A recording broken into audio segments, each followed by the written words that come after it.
When darkness falls and the storm clouds gather,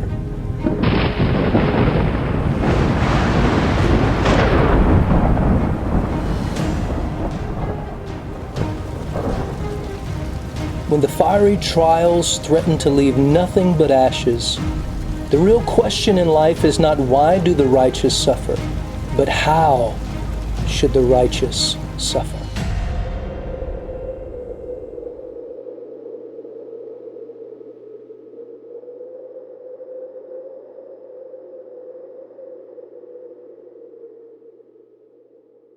Well, we've made it through the first round of discussions between Job and his comforters. It started to get heated up, even in the discussions. It's turning into a debate and then ultimately dissension. And it's interesting what the Lord has opened our eyes to and shared with us as we've made our way through it. It's caused me to think about a lot of things personally, and we're hoping that it's done the same for you. This is starting round 2, and we're going to look at chapters 15, 16, and 17, and now we're back to Eliphaz again. And I think John's going to read this chapter, and we'll discuss it, and then I'll read 16, and Victor's going to read 17. Well, like you said, they've already gone through one round with Job, right? But now all the politeness is pretty much gone, right? And so as we pick up... If there was politeness. Right? Yeah, if there ever was. If there was politeness, yeah.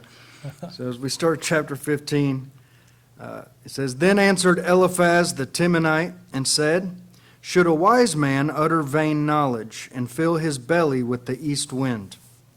Should he reason with unprofitable talk, or with speeches wherewith he can do no good? Yea, thou castest off fear, and restrainest prayer before God. For thy mouth uttereth thine iniquity, and thou choosest the tongue of the crafty. Thine own mouth condemneth thee, and not I.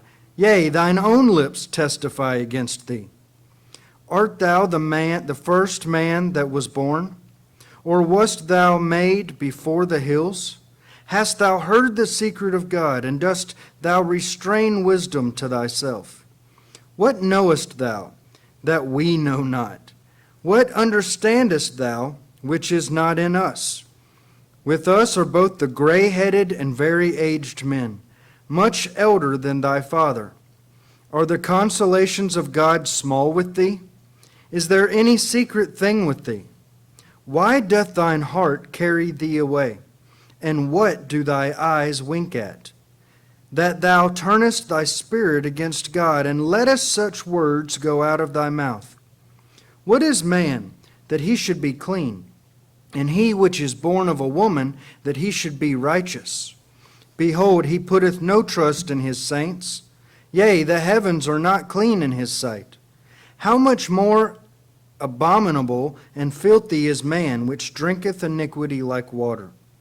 I will show thee, hear me, and that which I have seen I will declare, which wise men have told from their fathers, and have not hid it. Unto whom alone the earth was given, and no stranger passed among them. The wicked man travaileth with pain all his days, and the number of years is hidden to the oppressor. A dreadful sound is in his ears. In prosperity the destroyer shall come upon him.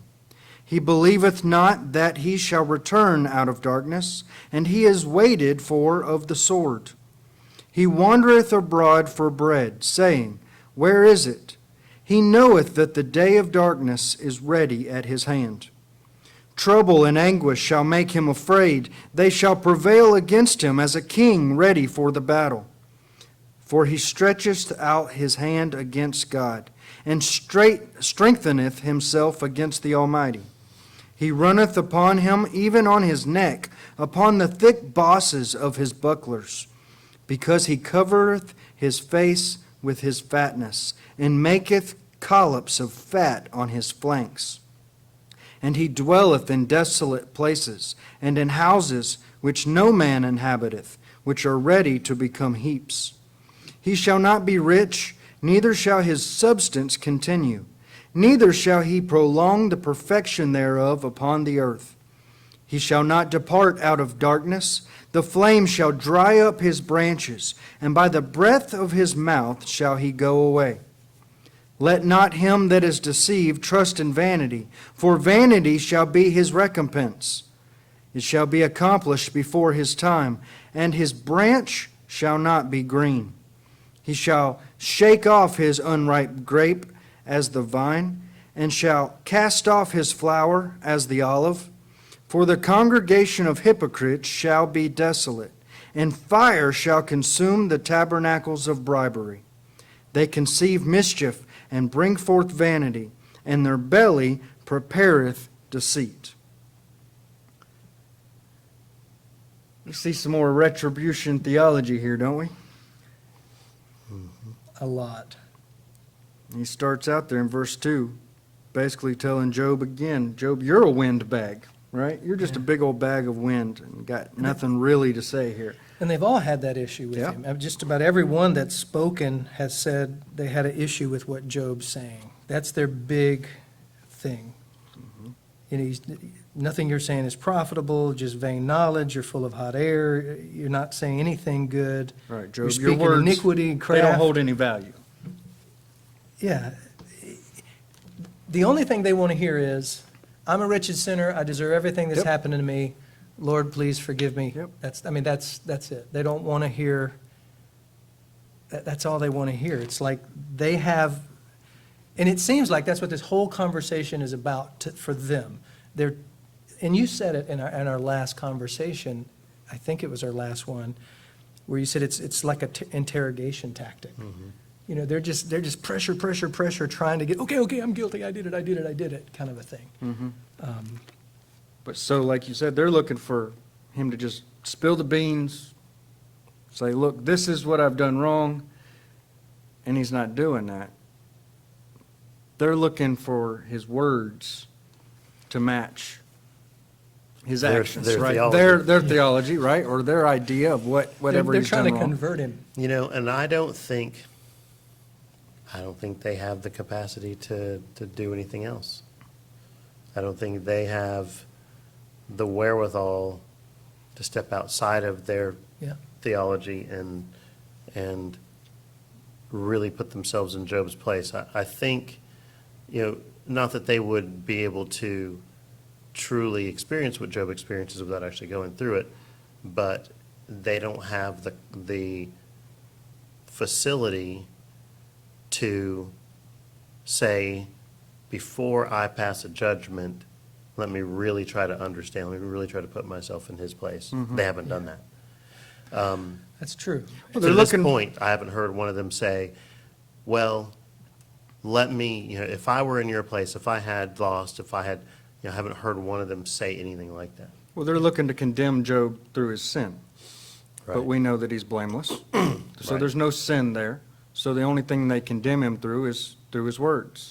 And that's a lot like Jesus, right? There was no sin try to in trap him. Jesus. They try to So trip him up. they try to use Jesus' words against him, and that's the only thing that they had. And Yeah. same thing with his friends here. The same thing that happened with Stephen in the book of Acts. Right. You know, they made up this Right. fake narrative that he was saying and he wasn't, and he even gives a defense, and they still end up stoning him as a result. You know, and they're saying a lot of the same things. Yeah, over and It's over. starting to sound like a broken record. Exactly. And people who aren't standing on the truth, and what I mean by that is people who believe the truth and know that the truth stands whether they believe it or not. In other words, this book is true whether you find me agreeing with it or believing it or not. I know it's true. And because I know it's true, there's never a time that I'm afraid in any conversation or somebody's going to ask me a question that I don't know the answer to or somebody disagrees with me.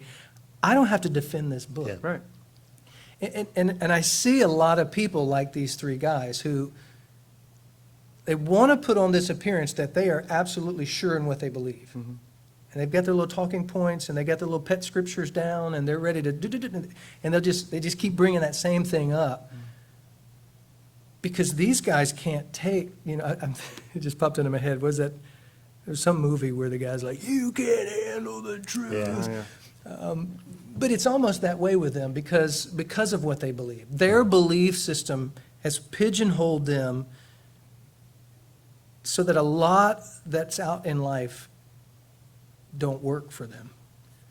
You know, I mean, you do right things happen. Do bad things happen. And so now they're in this situation, apparently the first time they've ever really witnessed it, where someone that did do right is now experiencing a lot of wrong. And they don't know what to do with it. Mhm. I mean, they refuse to believe Job, even though he's like, dudes, there's no hidden secret, blatant sin in my life. And they're just like, nope, nope, we're not having it. We no way. Yeah, in their minds, things like this do not happen to innocent men. Right. Yeah. You know, and there's a lot of Christian people, I have to admit, there's been times when I've been counseling people or people ask me questions and you're like, oh, wow, I'm not really sure what to say about that. But that doesn't cause me to waver in my theology. It just means I don't know the answer to that. It doesn't mean the answer doesn't exist. I just don't know it. And I've had to tell people like, hey, look, you know, I really don't know how to answer that. And instead, these guys just argue. And in chapter 6, I think it was, where Job says, how forcible are right words, but what does your arguing reprove? Mm-hmm. But we see that today, right? If I say something that you disagree with or vice versa, and we can't seem to make head, just start arguing. That's the way you settle the whole thing, just by fighting. And that's a good point, because that argument, and I was thinking about that when he was saying this, that argument isn't necessarily there to come to a consensus. It's more there a lot of times to convince yourself, against the other. You're trying to hold on to what you believe, because what that person's bringing you is really pushing it to the limit, like basically pushing it out of the window. Right. And that's what's happening here. Well, there's the truth, and then there's their truth. And when they can't see the truth, well, then they're going to double down on their truth. And we see this in politics and everywhere else in the world today, right? So you just double down on that narrative, and what I've got to say or believe has to be the truth. And what you've got that is the truth, possibly, it doesn't mean anything to me. You know, it's interesting, we're going through this pandemic, and just think about the church. I can remember at the very beginning of this pandemic, David Guzik, Calvary guy, he put out this study saying, as this goes on, there are going to be some churches who are going to do this, and there are going to be some churches that do that. But the most important thing is we shouldn't be divided and judging one another. But, he kind of used that whole idea Paul talks about, eat meat or don't eat meat, offered to idols. And here now we're in this, and you have this whole camp and this whole camp. Verse 9 jumps out at me as I was reading this, because Job's already said this in chapter 12, verse 3, and chapter 13, verse 2. They're using his words now against him. What knowest thou that we know not? What understandest thou that we? He's like, we know just as much as you do. Well, I know just as much as you. It's like, it's really become a debate. It's become an argument. And how many conversations started with the intent of being a helpful, beneficial conversation, but at some point, Got off the it rails. derailed. And in this case, it derailed because Job said something that was contrary to what they believe. So now they're he's the questioning enemy. his wisdom. Right, Right. you're an idiot, you don't know anything, you're a windbag. And you do see that, especially in the political scene, and even in the church. The church is divided politically. And you've got this side, oh, you vote for that one? Oh, my goodness, you're an idiot, you're an ignorant, you're just name-calling and arguing. That's pretty much, he says that, in verse 13, he says, turnest thy spirit against God? And then he says, and lettest such words come out of your mouth? Basically saying, you're a blasphemer. I can't even believe you would say such a thing. What I find interesting was there in verse 11, where Eliphaz is saying, are the consolations of God small with thee? So he thinks he's speaking for God, or using the comforting words of God here in reaching his friend Job. And just that, I mean, these are the types of things that we would expect from enemies. Yeah.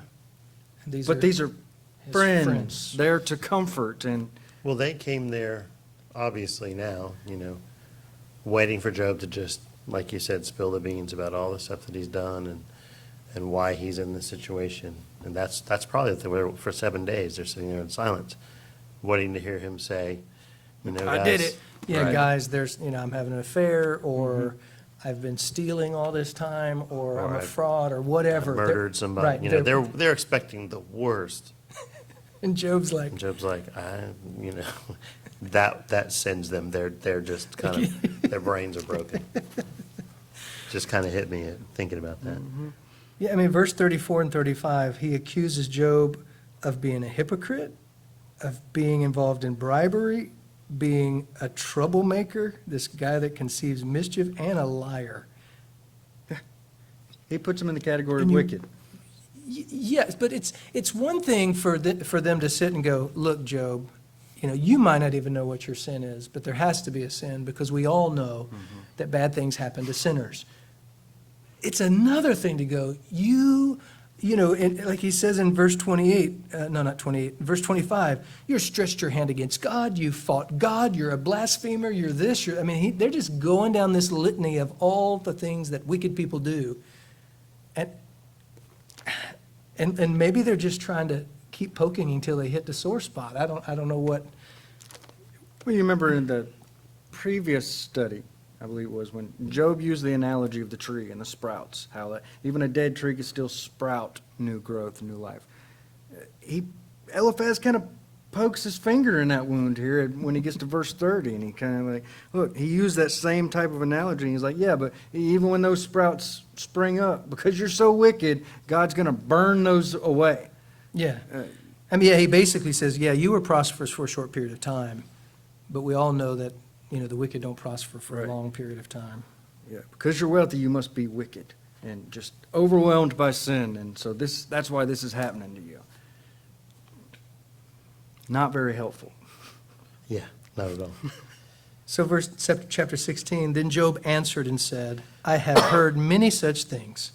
Miserable comforters are ye all. Finally said. Shall vain words have an end? So he's accusing him of the same thing, verse 2 of chapter 15. Or what emboldeth thee that thou answerest? I also could speak as ye do. If your soul were in my soul's stead, I could heap up words against you and shake mine head at you, but I would strengthen you. With my mouth and with the moving of my lips should assuage your grief. Though I speak, my grief is not assuaged, and though I forbear, what am I eased? But now he hath made me weary. Thou hast made desolate all my company, and thou hast filled me with wrinkles, which is a witness against me, and my leanness rising up in me beareth witness to my face. He teareth me in his wrath, who hateth me. He gnasheth upon me with his teeth. Mine enemy sharpeneth his eyes upon me. They have gaped upon me with their mouth. They have smitten me upon the cheek reproachfully. They have gathered themselves together against me. God hath delivered me to the ungodly and turned me over into the hand of the wicked. I was at ease, but he hath broken me asunder. He hath also taken me by my neck and shaketh me to pieces and set me up for his mark. His archers compass me round about. He cleaveth my reins asunder and doth not spare. He poureth out my gall upon the ground. He breaketh me with breach upon breach. He runneth upon me like a giant. I have sewed sackcloth upon my skin and defiled my horn in the dust. My face is foul with weeping, and on my eyelids is the shadow of death. Not for any injustice in my hands. Also my prayer is pure. O earth, cover not thou my blood, and let my cry have no place. Also now, behold, my witness is in heaven, my record is on high, my friends scorn me. but mine eye poureth out tears unto God. Oh, that one might plead for a man with God, as a man pleadeth for his neighbor. When a few years are come, then I shall go the way whence I shall not return. It's a little depressing. Well, he kind of says it It again. really is. I need some new friends, right? And then he looks at him and he says, look, if these roles were reversed, Yeah. I wouldn't do what you're doing to me. Well- right? I'd build you up. I read that. That's easy to say when you're in Yeah. the Well, situation. that's true. It's right. That's interesting. That's a good point, because it's easy for Job's friends to point at Job and say, Yep. you're in this situation because of X, Y, Z. And it's easy for Job, who is not where his friends That's are, true. to say, I would do X, Y, Z if I were where you are. Right. It's like everybody knows what to do with the devil except the fellow who has him. If I were in your shoes, I would do X, Y, Z. No, you're not in my shoes. Yeah. What do you call it? Monday morning Monday morning quarterback. quarterbacking, or backseat driving. How many that kind times of have you thing. said, man, I wouldn't have hit that shot, or I would have caught that pass, or, And it's interesting, both sides are saying the other side should shut up, but nobody's shutting up. Yes. They're telling Job, you need to stop this foolishness, and Job's saying, you need to stop this foolishness, but it's too late. It's like, this is going back and forth and back and forth. Well, I was going to say something earlier about what his friend was saying in 15. Eliphaz the Temanite. Deuteronomy 29:29 says the secret things belong to the Lord. That's John's favorite verse. It's not my favorite verse. He thinks I'm one of Job's comforters every time I use it.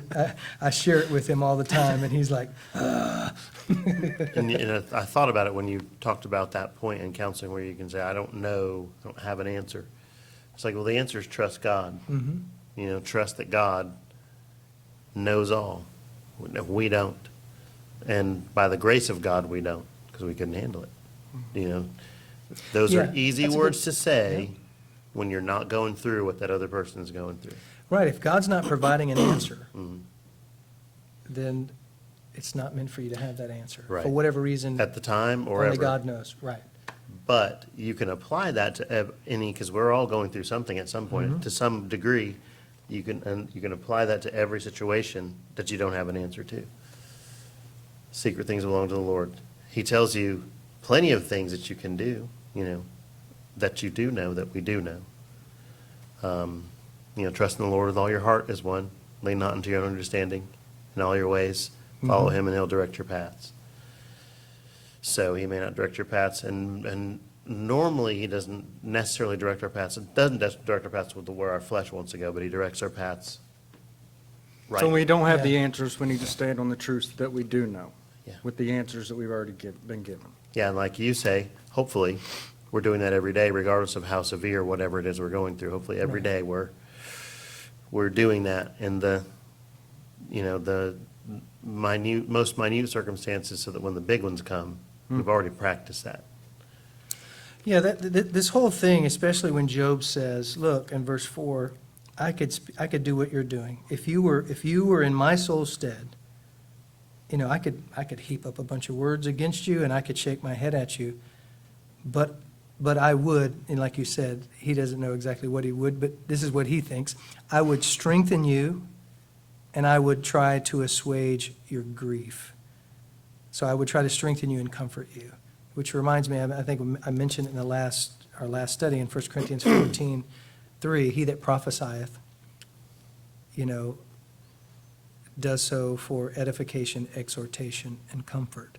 When I put myself in a position to speak for God, that should be the outcome. That should be what the goal is. 1 Corinthians 13, though I speak with the tongues of men and of angels, but have not charity, I'm just a sounding gong or a clanging cymbal. This whole thing has challenged me. I know the scripture talks about correction, but as I look back on my past history, being possibly in the shoes of these three guys, I've spent a lot of time trying to correct people instead of comfort them. And I know there's a place for correction, but ultimately, the Holy Spirit is the one who convicts. Right. Ultimately, God's going to be the one that corrects. So if there's something wrong in your life, I'm not going to fix it. I can heap words on you about it, and condemn you, but that's not going to fix it. So my role then as your brother would be better suited, not to not tell you the truth, hey, this is wrong or whatever, but to strengthen you and to try to help you. But I still think these guys are trying to help themselves, because Job is an anomaly. Right. Job's life has just completely rocked their world. They don't understand what to do. They don't know what to do with Job. And I believe somewhere deep down, they know that Job is a righteous man. They know that he has not Yeah. done anything wrong. So that for them is terrifying, because if this happens to him, Well, it's frustrating. I've been in situations where I was literally frustrated because I didn't know what to say to someone who obviously were going through a very difficult time. I didn't have the answer, and I didn't know what to say to them. I wanted to say something that would help. I wished I had an answer, because it's just that in and of itself became frustrating to me. right, and, You know? and here's why. And I think this is where we get to a lot of times, is we want to be able, this is just purely flesh, we want to be able to say, I had the answer. We want to be able to take the credit for being the comforter. And that assuaging that Job's looking for should come from God. There's another scripture that just, my help comes from the Lord, Psalm 121. Doesn't come from Gordon, doesn't Right. come from my pastor or my friends. That's right. It comes from the Lord. So that friend needs to be able to say, look, I don't understand what you're going through, but let's pray. God does. Right, God does. And you always point to the Lord. I think at Job's point right here, if his friends were even saying that, would he listen? You know what I mean? When I hear him say that, you guys should be doing blah, blah, blah, blah, blah. But would he really be listening at this point? No, I don't think so, because if you look at If the, they were saying all the right things. And here's the other thing I was going to say about that. Job needs to feel like he's on this island, and his friends need to be saying the things that they're saying to him to get him to that point where God's trying to get him. yeah, because man, when you look at the last half of this chapter, It's different. obviously we're looking at poetry. Job is expressing himself, but in verse 9 he basically says God is like a wild animal. He's tearing me to pieces. He's ripping my flesh apart. He gets in verse 11 and he says basically he's a traitor. He's delivered me to the ungodly. And then in verse 12, he's like a street fighter. He's like a wrestler, man. He takes me by the neck, and he's shaking me to pieces. And then he says, he's like an archer. His arrows are flying at me constantly. He's setting me up as a target. And then he in verse 13, he's like, he poureth out my gall. In other words, he's taking a sword, and he's giving me the death blow. And then 14, he's like, he just breaketh me with breach upon breach. He's running at me like a giant. I mean, he's like a warrior that's just running me over. I mean, he's just constantly describing this. I guess the best he can describe, God's after me. God is getting me. But we know God doesn't hate Job. Right. And I'm sure Job knew God didn't hate him. It might have felt that way, but that's the problem. That's the disconnect that we kind of see here, I is the think- disconnect between feelings and truth. Well, all four guys are arguing the same argument, Right. but from a From different different perspective. angles. Different places. Different yeah. perspectives. They're sitting there going, dude, this guy's got to be, God's got to be getting him because of what he's done. And Job's like, I've got the same theology, but I know I've on not the other done side of anything. that theology. So I'm trying to figure out, why is God after me? How- Because how- Job is basically saying, they're saying, Job, you're not a just man, because if you were a just man, you wouldn't be going through it. And Job's saying, look, I'm trusting you, but somehow you've got this wrong, because you're out to get me and I don't deserve this. It's interesting because they're on these, they're dimensionally, they're set in a spot, in a place of what's the term I'm looking for? A place of, it's like tension, but it's a place of alarm. They're alarmed. Right now, they're unsettled. All four of them. But I just thought of the scripture where the Pharisee went to the altar and the sinner went to the altar. The sinner wouldn't even look at God. Mm-hmm. Pharisee's like, hey, I'm good. Yeah, I'm glad I'm not like that Sinner's guy over like, there. yeah, exactly. Who left justified? And for Right. some reason, it's like that's where, where that man who went and pleaded with God, it's almost like that's like another way to look at what's going on here, is the right way to look at God. Is the right where you take your rightful position, and God takes His rightful position, and that really just that changes fixes everything. everything. Yeah, I want to read a couple verses based on what Job said. He says, look, if I was in your position, I would strengthen you and I would try to comfort you. In Proverbs 12:18, it says, there is that speaketh like the piercings of a sword, but the tongue of the wise is health. So wise men, when they speak, it's health. It brings healing. In Proverbs 15:1, it says, a soft answer turneth away wrath, but grievous words stir up anger. So both sides are just, Yeah, it's just stirring the pot. In the same chapter, verse 4 says, a wholesome tongue is a tree of life, but perverseness therein is a breach in the spirit. A tree of Yeah, life. those are And then 16:24 says, pleasant words are as an honeycomb, sweet to the soul and health to the bones. And Proverbs 18:21 says, death and life are in the power of the tongue, and they that love it shall eat the fruit of it. And then there's two verses in the New Testament, Ephesians 4, where Paul kind of talks about, in both of these situations, these scriptures talks about the tongue. In verse 29, he says, let no corrupt communication proceed out of your mouth, but that which is good to the use of edifying, that it may minister grace unto the hearers. And then lastly, in Colossians chapter 4, he says, let your speech be always with grace, seasoned with salt. And Job is saying, look, if I were in your situation, your shoes, that's what I would be doing. Which is the right thing, but you're right. Job doesn't know what he would be doing, because if it's obvious that, based on what Job was doing before, he believed the same thing these guys believed. I'm living righteous, therefore right things are going to happen. I'm doing my share of the formula. And what Job's upset at is he feels like God's not upholding his end of the bargain. That just makes me laugh, because I'm like, where is that bargain written? We write it.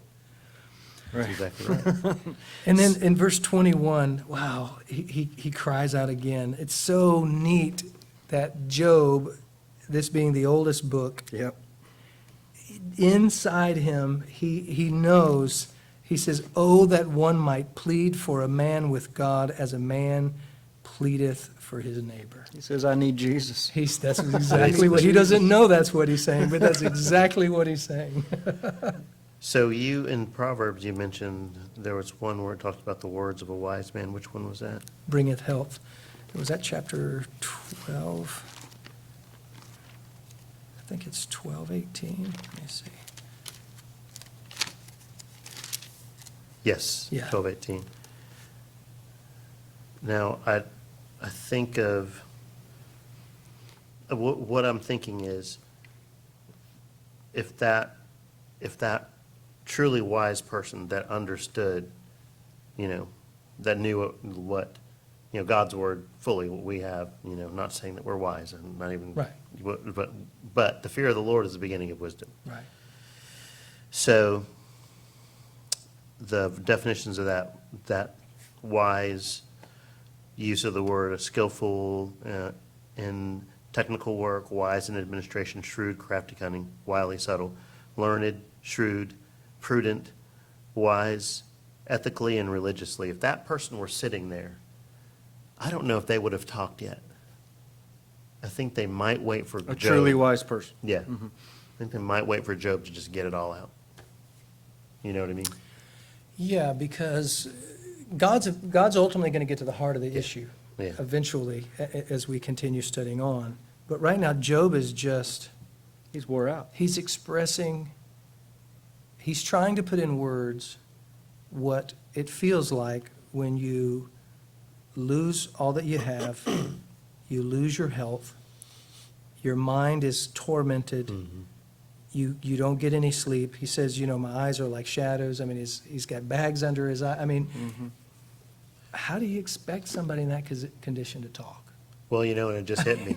That's true. It just hit me. God is there, and he hasn't spoken yet.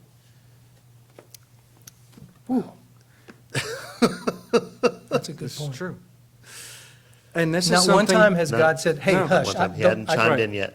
He's just letting him get it out. But like Job's friends, I get impatient. Right.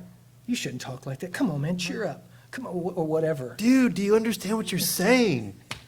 Well, and his friends, How many not times only have we do they said not that? have the answers, but they don't also recognize the presence of God or have Yeah. the presence of God in their life fully. So the only thing they can do is what? Look in the rearview mirror. And so that's what they're continuously doing. They're Constantly looking saying that. and referencing back to history. And what can the ages tell us, right? And so you're not going to learn anything from a bunch Well, of dead you know, guys you when you're mentioned- dealing with the God of the present. Right, you mentioned that verse, the fear of wisdom, the fear of God is the beginning of wisdom. I think it's Proverbs 9. Eliphaz even says, look among us. We've got the gray-haired Oh, yeah. guys with us, older than your father. He's like, well, we've got wisdom. We've got it figured out. This bunch doesn't fear God yet. They're Yet. going to.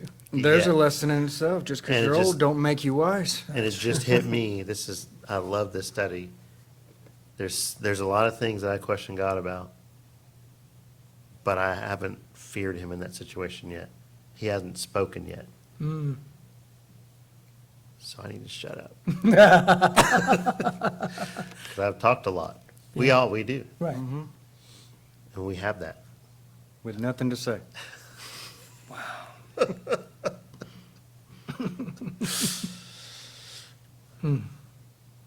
Chapter 17. Yeah. Job continues, my breath is corrupt, my days are extinct, the graves are ready for me.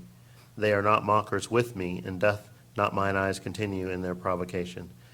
Lay down now, put me in a surety with thee. Who is he that strike hands with me?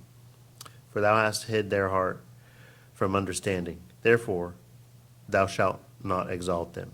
He that speaketh flattery to his friends, even the eyes of his children shall fail. He hath made me also a byword of the people, and aforetime I was as a tabaret. Mine eye also is dim by reason of sorrow, and all my members are as a shadow. Upright men shall be astonished at this, and the innocent shall stir up himself against the hypocrite.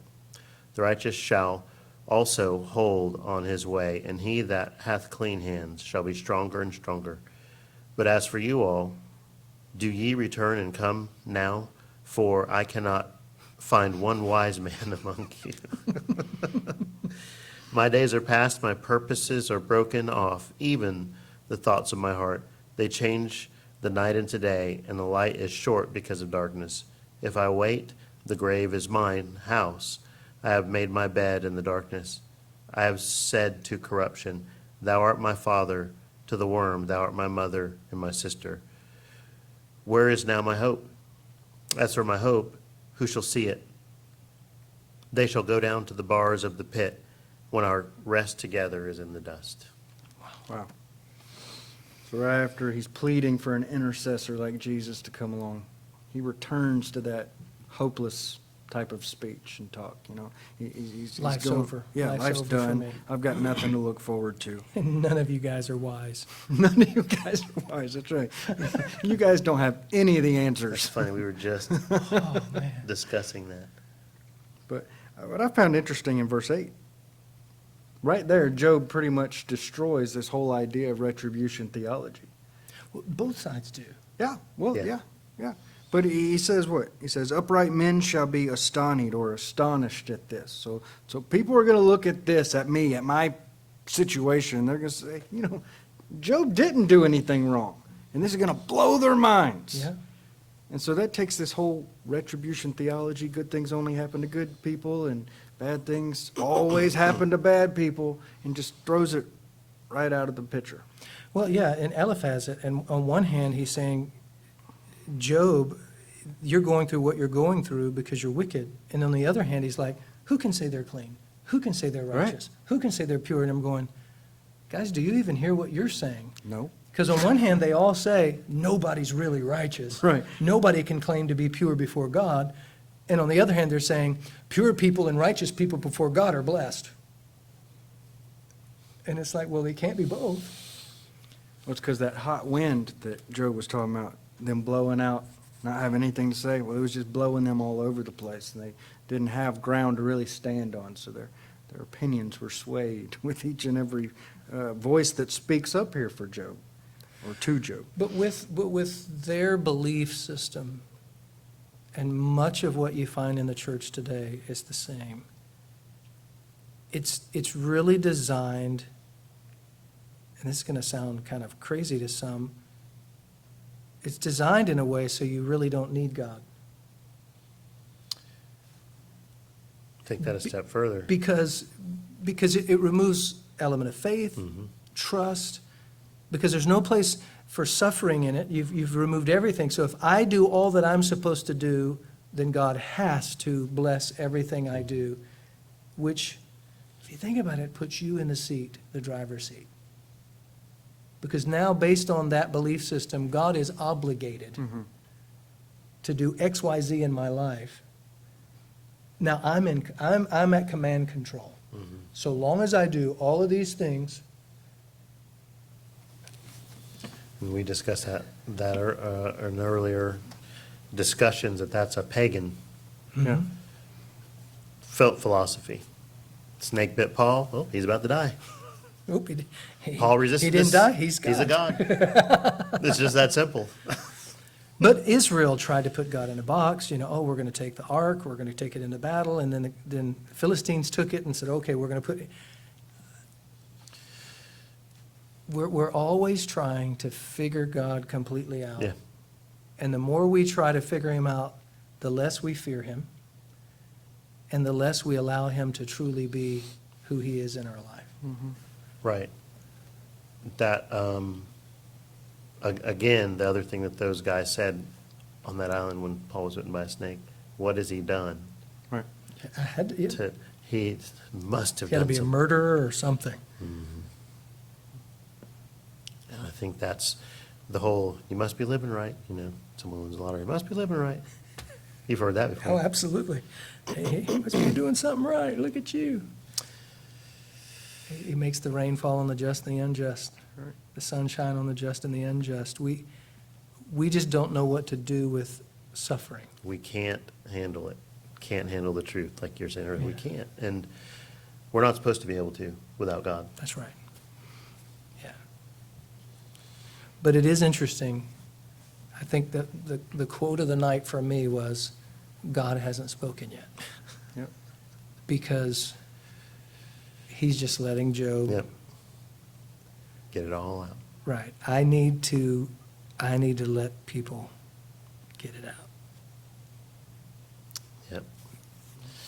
And Because then- until they get to the end of that point, it's going to be an argument. It is. It's an argument. Yep, pretty much. You're Whether it's my right. wife or whether it's, one of my kids or whether it's someone in the church or someone in, it's going to be an argument until they're ready. And only God knows when they're ready. So what I need to be doing while I'm listening, let him be swift to hear, slow to speak. I need to be praying, Lord, how do you want to use me in this person's life? I want to strengthen them. I want to comfort them. Ultimately, I want your will to be done in their life. So you give me the words to say, and if you don't give me, and I'm just going to be here. So once again, see, this is the thing we struggle with. We go back to what you said about the flesh. To do that means You gotta- I'm not in control. you gotta I'm going to get crucify no the flesh. accolade. I'm not going to be the one that you're going to go, man, Gordon, thank you so much. You changed my life. That leaves God in the driver's seat. Mm. I'm not controlling your life. I'm going to just let you vent. I'm not trying. And guess what? Your flesh hates that. Absolutely. It hates it. Yeah, his flesh is hating him because he can't figure out why he's going through what he's going through. My flesh hates it because I can't be the guy that brings up all the answers. And God is sitting there silent until both of us get to the end of ourselves. Right. Until we realize you're the one we need. And that, I'm looking at it from the Job position that God hasn't spoken yet. So I'm like, you know what? I'm going to shut up. I'm just going to shut up and wait for him to speak, because all of my hot air, not helping it. It might be prolonging when God actually speaks and says, you're ready to hear what I have to say about this. Just shut up. That's some good advice from time to time, and I think we see that even here in this chapter. I mean, you look at verse 10, Job's saying what? You guys are not helpful at all. Verse 11, he's saying, all of my hope is shattered. I don't have any. Yeah, and The Job, lesson there is what? Help without hope is not helpful. yeah, So if I don't have anything helpful to give you, i.e. hope, I'm not being helpful. I should just sit back and shut up. yeah, all four of these guys should be talking to the Lord. But they're talking amongst themselves. Yeah, look to that intercessor. Like the Pharisee prayed to himself. Yeah. Yeah. That's true. Wow. Good stuff. We'll continue round 2 next time. God bless you guys.